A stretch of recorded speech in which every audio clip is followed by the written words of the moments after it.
All right, in today's lesson, I want to show you a few of my favorite chord substitutions for the blues in E. The example that I just played coming in is a tune of mine called Ides of March, which I'm going to be teaching this summer in my membership, the Fingerstyle Five. So if you'd like to learn more about that, check it out at the link below. And in the meantime, let's go over some of the ways that you can use different chord shapes and different chord substitutions to really change things up on the sound of the blues.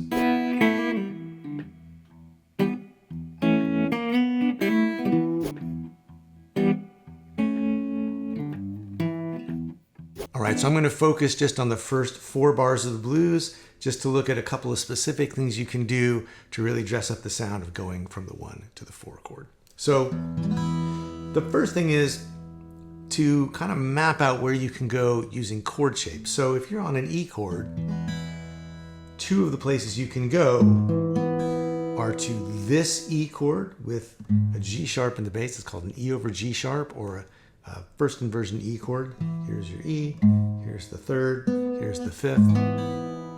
And that also gives us this bass line. And then we can also go potentially up here to this E7 chord. Well, I don't think we're going to use it in this example today, but here's the next shape you could go to with the 5th in the bass. That's a B, and then the 3rd and the flat 7. And so that would give you 3 ways to play through E as you sort of see the bass line moving around like that. So that's good for things like this. It gives you a bass line that goes like that, does that sort of move. But on the A chord is, bar 2 of the blues. And as soon as you hit the A chord, you're kind of looking for ways to get back to E. And 2 of the most common ways to do that are to go from A to an A sharp diminished chord, which in this case would be, here's your A sharp, here are your other 2 notes. So it looks just like this shape, but a half step below. And in fact, it resolves up like that. So that's a really nice sound. You can also go in the other direction and do an A minor 6 chord, which also resolves, but it resolves downward. So this shape, here's the open A. We could play it here, but we're going to use the open A string.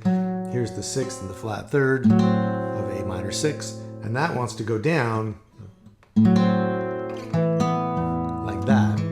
So that goes down to this shape, right? So you can see why these shapes are kind of nice, because if you're going up, you can resolve up, and if you're going down, you can resolve downward. And that gives you kind of a map of what's going on.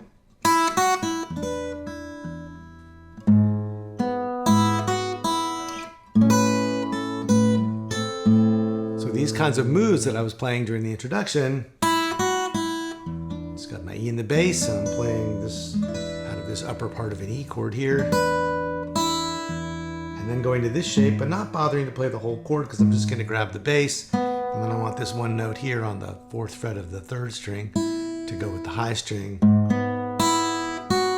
I've got a finger free to play a little melodic phrase, and then I'm going to go to A, and I'm going to again just use notes on the 3rd and the high string so I can get a melody, but then I'm going to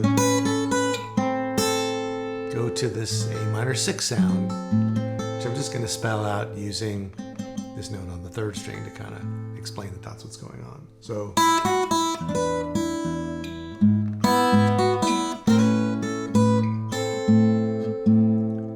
and then to go back down,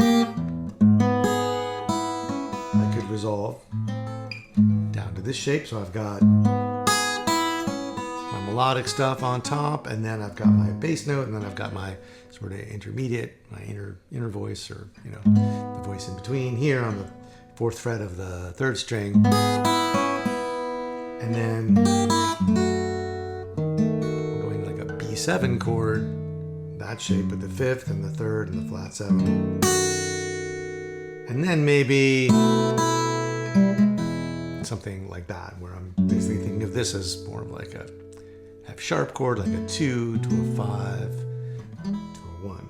So the idea that these shapes move up and down and then give you these different moments of resolution. 1, 5, 1, 4, 1. They give you a way to kind of get around, but by using these kind of shorthand versions with just a note on the 6th string and the 3rd string,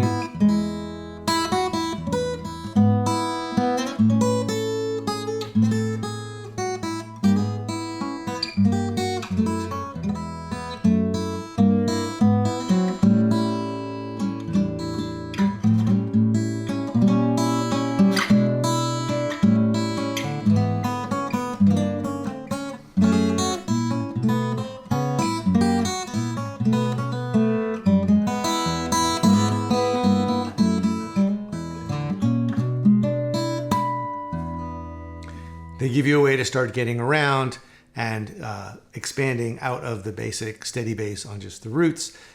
You can find your way around with some different bass motion and keep a finger or two free to play some melodic stuff on top as well, and just open up the whole sort of color palette of what you're doing on the 12-bar blues.